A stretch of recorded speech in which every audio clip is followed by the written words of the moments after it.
안녕하세요. 저는 해외문학 마케터 김혜원입니다. 안녕하세요. 저는 해외문학 편집자 박혜정입니다. 혜원씨, 혹시 문학에서 가장 중요한 주제가 있다면 뭐라고 생각하시나요? 아무래도 문학에서 제일 중요하게 다뤄지는 주제는 사랑인 것 같아요. 문학의 가장 중요한 키워드라고 하면은 저는 사랑과 죽음 이 두 개가 모두 다 있지 않나 이런 생각이 드는데요.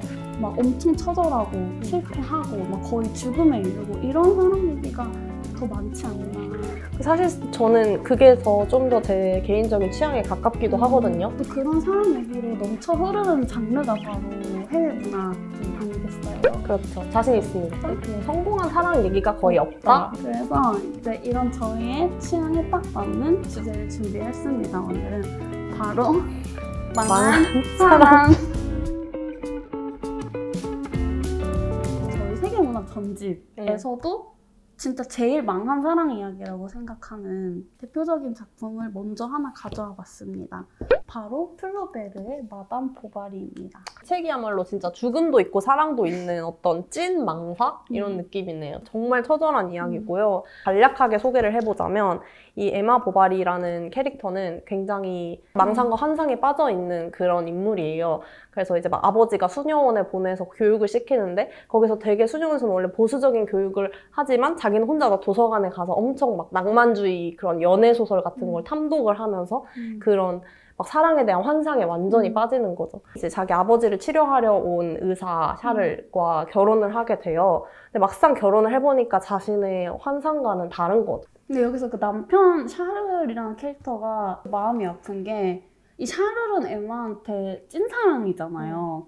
샤를은 막 에마에 비해서 나이도 많고 의사기는 하지만 시골 의사라서 뭐 돈도 별로 못 벌고 그리고 막 어떤 예술적인 조예 이런 것도 없고 여자의 마음을 이렇게 막 설레게 하고 그런 매력이 그냥 없는 남자인 거예요. 그래서 사실 이 책의 제 체감상 한 3분의 1은 그런 샤르를 싫어해서 에마가 그냥 권태감에 미쳐가는 그런 걸로 거의 채워진다고 보시면 돼요. 그렇게 미쳐가고 있다가 이제 어떤 박람회 같은 게 마을에 막 열리는데 거기에서 부자이고 잘생기고 매력적이고 막 경험도 많은 그런 로돌프라는 어떤 지주가 등장을 해서 막 에마를 유혹하는 거예요. 화려한 언변으로 에마를 꼬시지만 사실 이 사람은 진심으로 막 에마를 사랑한다든지 막 진지하다든지 이런 건 전혀 아니거든요.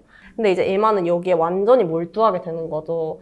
그래서 막 에마는 결국에 로돌프에게 막 나랑 같이 도망가자고 얘기하는데 결국에는 그냥 가지 않아요. 함께 도망을 가지 않고 마지막 순간에. 근데 이 남자가 떠나고 나서 에마가 엄청 힘들어해요. 그 남편인 샤를이 이 사람을 막 낫게 해주고 싶어서 되게 노력하고 이런단 말이에요. 그래서 상태가 조금 나아지자마자 이제 또 다른 남자와 불륜을 하잖아요. 이 사람은 이제 레옹이라는 남자가 두 번째 남자인데 이 사람은 사실 로돌프 이전에 에마랑 썸 같지 않은 썸을 사실 살짝 탔던 사람이에요. 그때는 둘 다 불륜 같은 건 처음이라서 애정 표현도 사실 입 밖에 드러내서는 한 번도 하지 못하고 멀리 떠나버렸던 사람이 이제 레옹이죠. 근데 그 파리에서 우연히 레옹을 조우하게 되고 거기서 이제 또 마음이 막 불이 붙은 거예요. 근데 또 사실은 레옹이라는 남자도 로돌프와 마찬가지로 에마랑 뭐 진지하게 끝까지 갈 생각 같은 건 없었고 그냥 그 똑같은 루트를 타게 돼요. 그래서 기본적으로 그냥 에마는 그런 사치스럽고 그런 삶에 대한 동경도 있고 막 이런 사람이기 때문에 막 자신의 어떤 분수에 맞지 않는 소비를 계속 하는 거죠. 막 그 상황에서 그거를 감당하지 못하고 막 꾀를 부려도 그것도 잘 되지 않고 막바지에 이르러서 막 그 나쁜 남자를 다시 찾아간단 말이죠. 그 사람한테 돈을 빌려달라고 하는데 당연히 그 사람은 거절을 하는 거죠. 이제 거기서 이제 완전히 절망한 에마가 독약을 먹고 자살을 하는 것으로 이야기가 끝이 나는 거죠. 그러니까 에마는 정말 그런 열렬하게 사랑하고 사랑받는다는 거에 그러니까 비현실적인 망상이 너무 심해요. 그런 일련의 과정을 플로베르 특유의 치밀하고 세세한 묘사를 통해서 이렇게 읽고 있다 보면은 엄청난 대리 수치심, 대리 모욕감 같은 거가 좀 많이 느꼈어요. 세문의 행복! 디어 라이프라는 책으로 아마 더 많이 알고 계실 것 같은데 이제 앨리스 먼로라는 작가의 거지소녀이고요. 이제 로즈라는 인물의 일대기를 그린 연작 소설집이라고 할 수 있을 것 같아요.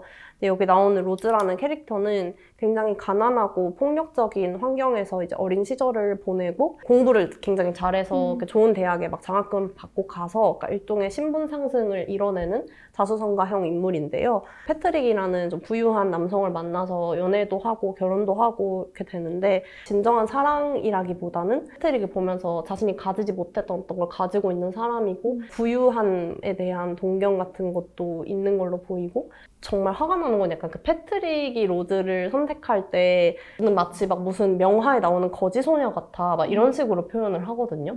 그러니까 약간 패트릭이 로즈한테 느끼는 감정은 구원 욕구 같은 거라고 봐요. 막 로즈도 패트릭을 통해서 어떤 신분 상승을 꾀하는 그런 욕구가 있었던 건 맞지만 하향적으로 내려오는 패트릭의 욕망이 훨씬 더 이제 좀 기만적이고 더 악하죠. 너무 싫어요. 기본적으로 그런 관계다 보니까 로즈는 자신의 친구의 남편이랑 사랑에 빠지는데요. 친구의 남편은 클리퍼드라는 음악가인데 여기서도 로즈가 더 진지한 거예요. 근데 클리퍼드는 약간 그건 좀 부담스러운데? 우리 모든 것은 장난질인데? 라는 식으로 얘기를 하는 거죠. 그러니까 로즈는 또 여기서 상처를 받고 버림을 받고 돌아와요.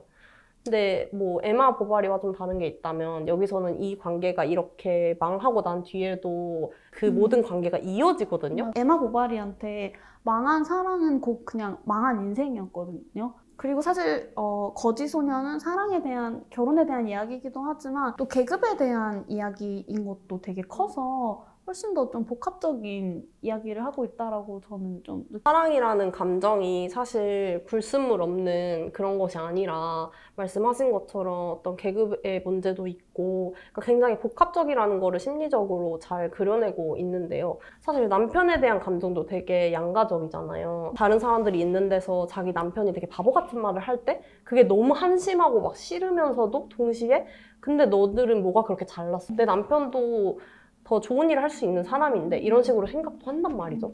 그러니까 그게 결혼이라는 게 얼마나 그런 복잡한 것인지 뭔가 내 적이기도 하지만 내 일부이기도 하니까 뭔가 그런 거에 대해서 되게 잘 그려내고 있는 작품인 것 같습니다.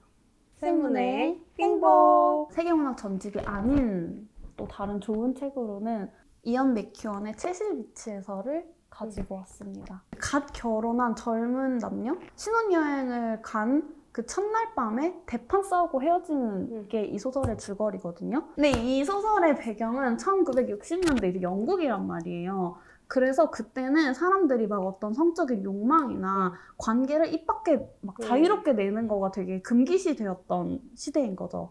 사실은 둘한테는 서로한테 말을 못한 것들이 되게 많이 있거든요. 플로렌스 같은 경우는 어떤 성적인 트라우마 같은 것이 있어서 관계를 자연스럽게 할 수가 없고 겁이 너무 많이 나고 또 반면에 이 남자 주인공인 에드워드는 어떤 퍼포먼스를 잘해야 된다라는 그런 부담감도 있고 또 되게 다층적으로 이 여자한테 자격지심 같은 것도 가지고 있는 거예요. 근데 이거를 서로한테 한 번도 이렇게 솔직하게 말을 하지 못하고 조금씩 쌓이다 보니까 이제 그 첫날 밤이라는 중요한 시점에 파국이 이렇게 발생을. 이게 책 제목이 채실 비치에서인 이유가 그래서 이 둘이 이제 결국에 그 싸우는 가장 중요한 그 엔딩 씬이 이제 채실 비치에서 이루어지는데 그냥 보다 보면은 답답한 게 그러니까 근본적으로 서로 완전히 오해하고 있고 이게 모르는 게 너무 많잖아요. 그 상태로 맞아요. 결혼을 하는 거고 플로렌스의 잘못도 아니고 에드워드의 잘못도 아니라고 저는 느꼈어요. 결론적으로는 대화를 더 많이 해야겠다. 저는 그걸 비유적으로 되게 잘 보여준 게 이제 플로렌스 같은 경우는 락앤롤을 전혀 모르는데 에드워드가 락앤롤 좋아한다고 하니까 막 들려주잖아요. 에드워드가 듣는데 리액션이 뭔가 진심으로 안 나오는 거야. 뭐 에드워드는 플로렌스가 클래식을 당연히 너무 잘 아는데 자기는 그걸 모른다는 거에 대한 어떤 이상한 위축되는 그런 것도 있고 그래서 뭔가 그게 끊임없이 반복되는 걸 보면서 역시 사랑이라는 게 그 다름을 인정하려면 인내가 필요한데 그게 인내를 해봐도 실패하고 뭔가 이런 거의 반복이다라는 생각이 많이 들더라고요. 네. 저는 그래서 이 둘의 관계를 되게 단적으로 잘 그려낸 문장이 있는데 한번 읽어보겠습니다. 그들은 너무 예의 발랐고 너무 경직됐고 너무 소심했고 까치발을 든 채 서로의 주위를 빙빙 돌며 중얼거리고 속삭이고 부탁하고 동의했다. 그들은 서로에 대해 거의 알지 못했고 그럴 수도 없었다.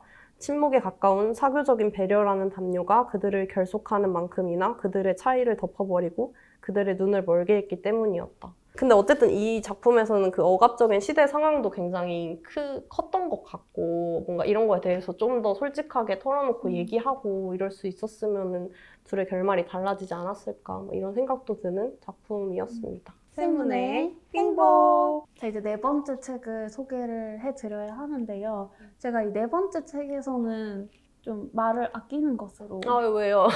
이 책을 이제 누가 또 편집을 제가 편집을 한 릴리킹의 작가와 연인들이라는 소설인데요. 김화진 작가님, 송지연 작가님의 추천사도 이렇게 받은 멋진 책입니다. 네. 기본적인 설정은 이제 작가를 꿈꾸는 K씨라는 인물이 있는데 학자금 대출로 빚도 엄청 많이 졌고 최근에 이제 막 엄마도 돌아가셨고 그리고 작가를 꿈꾸고는 있지만 6년째 어쨌든 소설을 한 편을 완성하지도 못했어요. 그래서 근데 이제 빚은 갚아야 되니까 막 레스토랑에 나가서 근무를 하고 이러면서 좀 어쨌든 힘들고 바쁘게 살고 있는 그런 여성인데 그런 K씨에게 이제 두 남자가 나타납니다. 첫 번째 남자는 유명한 작가예요. K씨가 원하는 것을 이룬 유명한 작가, 나이가 많고 두 아이를 이제 혼자 키우고 있는 싱글 데디가 있고요. 또 한 사람은 이제 젊은 작가 지망생이에요. 그러니까 K씨랑 비슷한 어떤 상황에 놓인 그런 젊은 사람이고 그리고 K씨랑 비슷한 아픔을 가지고 있기도 해요. 보면 좀 이 남자를 좀 더 매력적으로 느끼는 것 같거든요, K씨가. 나이 많은 그 싱글 데디에 대한 묘사를 봤을 때 좀 저는 그게 연인한테 원하는 감정이라기보다는 그냥 자신한테 안정을 줄 수 있는 어떤 집 같은 존재에 대한 그런 열망처럼 느껴질 때가 많았거든요. K씨가 원하는 게 정말 연애가 맞나? 이런 생각이 들었던? 그 작가 지망생한테는 막 진짜 막 스파크가 튀고 막 어떤 욕구를 느끼고 이러는데 이미 성공한 작가한테는 이제 그런 걸 못 느끼죠. 그렇죠. 근데 사실 저희가 말씀을 드리지 않은 게 있는데 이 작품 같은 경우에는 이제 다 읽어보시면 알겠지만 약간 망한 사랑? 망사는 아닙니다. 저희가 이제 너무 이제 막 처절하게 망하고 비극적이고 이런 얘기들만 했다 보니까 조금 이거는 그래도 다른 결말을 우리가 기대해 볼 만한 그런 작품으로 선정을 해 본 거고요. 그래서 이거를 다 읽고 나면 사실 어떤 생각이 드냐면 사랑이 망하지 않으려면은 내 자신에 대한 사랑을 먼저 해결하는 것이 되게 중요하다. 진짜 사랑을 잘 하려면 좀 이런 거를 우리가 알 수 있는 작품이 아니었나? 라는 생각이 들어서 마지막으로 소개를 해봤습니다. 좀 쑥스럽긴 하지만 이 작가와 연인들의 작가 릴리킹의 신작 어느 겨울 5번의 화요일이라는 그 소설집도 이제 곧 출간될 예정이거든요. 누가 편집을 네? 그것도 이제 제가 편집을 했는데요. 그래서 네, 많은 관심 부탁드립니다. 쌤문의 행복! 저희 오늘도 이렇게 4권의 소설을 추천을 해봤는데 같이 보면 좋을 다른 컨텐츠도 추천을 해드리고 있잖아요. 이번에는 둘 다 영화를 곁들일 만한 콘텐츠로 가져와 봤어요. 저는 그 넷플릭스에서 보실 수 있는 결혼 이야기라는 영화가 이 주제를 듣자마자 떠올랐거든요. 찰리와 니콜이라는 부부의 이야기인데 이제 찰리는 되게 촉망받는 연출가이고 니콜은 배우예요. 그러니까 현재 이 부부는 뉴욕에 살고 있고 그래서 찰리는 뉴욕에 계속 살면서 되게 막 실험적이고 급진적인 그런 예술을 하고 싶어 하는 연출가인데 그러다가 이 니콜에게 드라마에 출연할 수 있는 기회가 오는 거예요. 이걸 하려면 이제 LA로 떠나야 하고 이런 상황 속에서 어쨌든 두 사람은 또 여러 가지로 관계도 안 좋아지고 하면서 이제 서서히 이혼을 하게 되거든요. 근데 이 이혼의 과정 속에서 원래는 그냥 둘이 원만하게 이제 합의를 하려고 했는데 여기에 막 변호사가 끼고 이러면서 좀 이 상황이 더 계속 안 좋게 치닫게 되는 거예요. 그러면서 서로 결국에는 엄청 감정을 상하게 하는 막 말들도 하고 진짜 거의 뭐 끝을 본다 하게 쉽게 막 싸우고 이러거든요. 저는 이 작품을 보면서 일단 결혼이란 무엇인가, 결혼이라는 것이 얼마나 이 두 사람의 그 감정뿐만이 아니라 많은 것이 얽혀있고 결국에 결혼이라는 게 서로의 결핍을 채워주는 그런 관계이면서 서로의 결핍을 그러면서 보게 되고 그래서 더 미움이 생기고 뭔가 이렇다는 되게 복합적인 그 부부 관계의 본질을 잘 그려내고 있는 작품이어가지고 너무 좋았던 것 같아요. 싸우는 장면이 정말 그게, 압권인 그쵸. 씬이 있잖아요. 둘이 막 서로 절규를 거의 하면서 상처를 주는 말을 막 엄청나게 토로를 하는데 그 장면 하나 보기 위해서도 볼 만한 가치가 있는 영화인 것 같아요. 그에 비해 이제 제가 준비한 영화는 훨씬 더 어떻게 보면 우울하고 좀 절망적인 영화이기도 한데요. 허진호 감독의 행복이라는 작품입니다. 황정민 배우랑 임수정 배우가 이제 주연을 맡았고요. 이제 경고를 해드리자면 이걸 보면 정말 우울해질 수가 있어요. 그러니까 황정민이 서울에서 완전 방탕한 생활을 하면서 살다가 몸과 마음이 다 망가진 거예요. 그래서 이제 시골의 요양원으로 이제 내려와요. 근데 거기서 너무너무 순수하고 막 맑은 그 여성을 만나게 돼요. 근데 이 여자는 진짜 중증 폐질환을 앓고 있어서 조금만 상황이 안 좋아지면 죽을 수도 있는 아픈 캐릭터인데 완전 반대되는 사람인데 어떻게 해서 둘이 이렇게 사랑을 이렇게 피워내요. 이제 반전이라면 그 둘이 가장 행복할 때 이 남자가 갑자기 실증내고 그냥 서울로 가버려요. 그리고 여자가 죽습니다. 그런 엄청난 새드 엔딩으로 갑자기 끝나버리는 영화인데 저는 이 영화가 진짜 우울하게 느껴졌던 게 두 사람 사이에 있는 사랑과 행복을 너무너무 곱게 그리는데 동시에 그런 고운 사랑에서도 막 도망치고 싶은 그런 심리가 동시에 표현돼가지고 사랑의 양면을 좀 생각하게 되고 그로 인해서 마음이 되게 어두워진다? 동시에 또 맑아지기도 한다. 되게 복합적인 감정을 느낄 수 있는 영화라서 약간 뭔가 좀 곱씹어 보고 싶으실 때 보시길 추천드립니다. 세문의 행복! 네, 오늘도 저희 이제 4권의 책과 2개의 곁들일 만한 컨텐츠를 총해서 6개의 컨텐츠를 추천을 드려봤는데요. 저희가 이제 5화까지 지금 해문의 행복을 해왔습니다. 근데 잠깐 재정비하는 시간을 가지려고 해요. 저희 더보기란에 지금 설문 링크를 달아놓아서요.